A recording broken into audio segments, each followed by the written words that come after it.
जिला धुए। तो आज की कथा धर्म की सबसे अच्छी गति यानी कि दान पर आधारित है। मैं आज आपको एक कहानी सुनाऊंगी दुनिया के सबसे बड़े दानी की।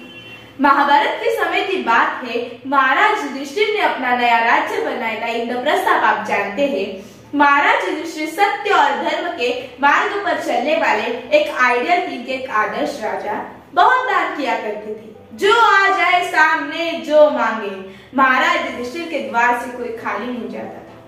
धीरे धीरे महाराज का यश फैलने लगा, प्रसिद्धि फैलने लगी। अच्छाई और प्रसिद्धि के साथ साथ बुराई भी चलती है। लेकिन युधिष्ठिर भी मनुष्य थे, बहुत सारा दान करते थे और चारों तरफ दरबारी गुणगान में लगे रहते थे। वेद ऋषि से कहते, साहब संसार में आपसे बड़ा कोई दानी नहीं है, बाकी सब बेकार है। एक दिन राज दरबार में चर्चा चल रही थी कि सबसे बड़ा दानी कौन। सब एक सुर में बोले, आप महाराज, महाराज युधिष्ठिर। लेकिन उसी सभा में इस संसार को संचालित करने वाले भुवन मोहन कन्हैया भी बैठे थे। युधिष्ठिर की तरफ देखते हुए कृष्ण ने मुस्कुराते हुए कहा, बड़े भाई साहब, आप दानी तो बहुत बड़े हैं, पर आपसे बड़ा एक दानी है जिसकी टक्कर में आप नहीं पहुंचे। सब चकित। कौन? भगवान ने मुस्कुराते हुए उत्तर दिया, कर्ण। युधिष्ठिर ने कहा, द्वारिकाधीश, आपकी इच्छा ही हमारे लिए आज्ञा है। आप कहते होंगे तो सही ही कहते होंगे, लेकिन मुझे नहीं लगता कि दान देने में मैं कर्ण से थोड़ा कम हूँ। कृष्ण कहते हैं, धर्मराज धैर्य रखिए, दुनिया में हर बात की परीक्षा होती है। आपके दान की और उसके दान की परीक्षा का भी समय आ ही जाएगा। ऐसा ही हुआ। कुछ दिन बाद राज्य में मूसलाधार बारिश हुई। सब तरफ पानी ही पानी। 2-3 महीने तक जंगल बीत गए। एक दिन बारिश चल रही थी, तब युधिष्ठिर अपने राज दरबार में बैठे हुए थे। एक साधु का आगमन हुआ। साधु को देखते युधिष्ठिर खड़े हुए, प्रणाम किया और पूछा कि क्या प्रयोजन है साधु महाराज। साधु ने कहा, महाराज तुम मुझे क्या दोगे? मैं तो इस संसार के मोह से ही ऊपर उठ गया हूँ। एक यज्ञ करना चाहता हूँ। इस यज्ञ में संविदा चंदन की लकड़ी की होनी चाहिए, ऐसा अनुष्ठान का प्रयोग है। तो तुम मुझे कुछ चंदन की लकड़ियां दिला दो। साधु ने कहा, युधिष्ठिर ने कहा, बहुत छोटी सी बात, अभी प्रबंध करता हूँ। युधिष्ठिर ने अपने सेवकों से कहा कि महाराज को कुछ चंदन की लकड़ियां चाहिए, तो उन्हें कुछ चंदन की लकड़ियां दिला दो।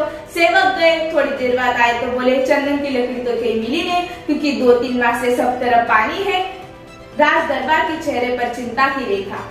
परिस्थिति भाती। युधिष्ठिर ने कहा कि जो हमारे राज दरबार में प्रयोग के लिए जो चंदन की लकड़ियां होंगी वो ला के दे दो। पता चला वो तो सब खत्म हो गई है। तो युधिष्ठिर ने क्षमा चाहते हुए कहा कि साधु महाराज मुझे माफ कर दो, लेकिन मैं आपका दान नहीं दे पा रहा हूँ। तभी भुवन मोहन कन्हैया बोले, सुनिए महाराज, इनसे बड़ा दानी थोड़ा आगे रहता है, कर्ण नाम है उसका, जरा उससे मिल लीजिए आप, हो सकता है आपकी बात और हो जाए। साधु ने कहा, उनके बारे में सुना तो वहां चला जाता हूँ। अब जब वो जाने लगे तो युधिष्ठिर के दिमाग में बड़ा खलल पैदा हुआ। उसने कहा कि चंदन की लकड़ी कहीं है ही नहीं, तो कर्ण कहाँ से देगा? हम और आप भी चलते हैं। दोनों वेश बदल कर साधु के पीछे पीछे चलने लगे। कर्ण के राज दरबार में पहुंचे तो कर्ण ने साधु से पूछा कि महाराज, मैं आपकी क्या सेवा कर सकता हूँ? तो साधु ने कहा कि एक यज्ञ करना चाहता हूँ, इस यज्ञ में संविदा चंदन की लकड़ी की होनी चाहिए, ऐसा अनुष्ठान का प्रयोग है, तो तुम मुझे कुछ चंदन की लकड़ियां दिला दो। ये कर्ण ने अपने सेवकों से कहा कि महाराज को कुछ चंदन की लकड़ियां दिला दो। सेवक गए, थोड़ी देर बाद आए तो बोले, चंदन की लकड़ी तो कहीं मिली नहीं, यानी कि वही खड़े है जहाँ युधिष्ठिर खड़ा था। अब साधु ने कहा, कोई बात नहीं महाराज, यहाँ से भी खाली हाथ लौट जाता हूँ। तब कर्ण खड़े हुए और मुस्कुराते हुए कहा, कर्ण के द्वार से कोई खाली हाथ जाए यह संभव नहीं, दिन निकलना भूल जाए ये संभव है। आप रुकिए महाराज, इस समस्त संसार में अगर एक भी चंदन की लकड़ी कहीं सूखी होगी तो वो चंदन की लकड़ी ये कर्ण आपके यज्ञ के लिए समर्पित करेगा।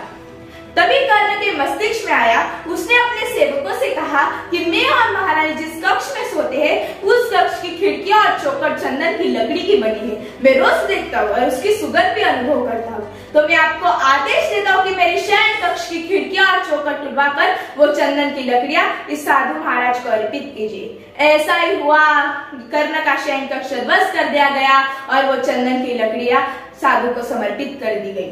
पास में छद्मवेश में खड़े कृष्ण ने मुस्कुराते हुए युधिष्ठिर की तरफ देखते हुए कहा, प्रभु, खिड़कियां और चौखट तो आपकी भी चंदन की लकड़ी की बनी थी, लेकिन आपके पास वो मन और दृष्टि नहीं थी जो दानवीर कर्ण के पास है। युधिष्ठिर निशब्द थे। युधिष्ठिर ने कृष्ण के सामने क्षमा याचना की और उस समय स्वयं समय ने ही सबसे बड़े दानी के रूप में कर्ण की घोषणा की। इस कथा का सार यह है कि सबसे बड़ा दान वही नहीं जो आप सहजता से दे सकते हैं। अक्सर लोग अपने काम न आने वाली चीजों को अपने सेवकों में बांट देते हैं।